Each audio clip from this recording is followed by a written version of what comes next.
So, kakahiligo ko lang. Gumamit ako nitong Royal Sea Sunscreen. Oh, medyo maputi pa yung aking mukha. Nag-powder ako. Masyado yata maputi yung powder ko. But anyway, ang gagawin natin is itetest natin tong sunscreen kung talaga bang gumagana ba siya. Gagamitan na natin ng itong binili natin na UV test card. Oh, tignan natin.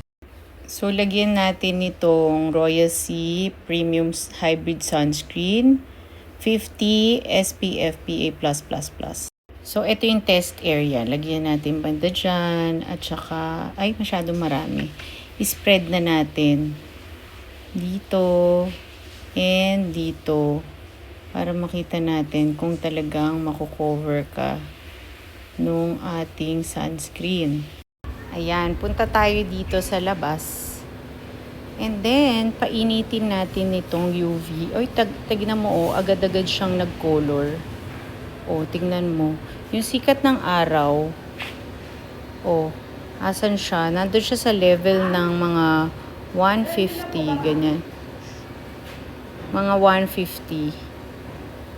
Diba? Tapos, tignan natin kung tumalab ba yung ating sunscreen.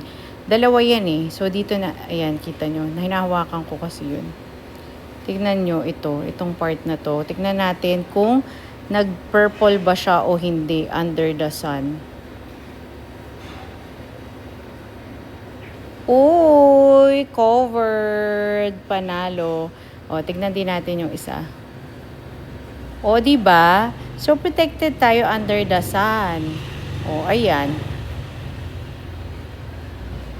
Lagay natin. Syempre, under the sun na. Ayan. Pagka linagyan mo, di syempre, protected ka na under the sun. Diba? Panalo. Kita mo nga tong shades ko, Nagda-darken din kasi mainit. I mean, hindi shades to. Yung glasses ko, transition kasi.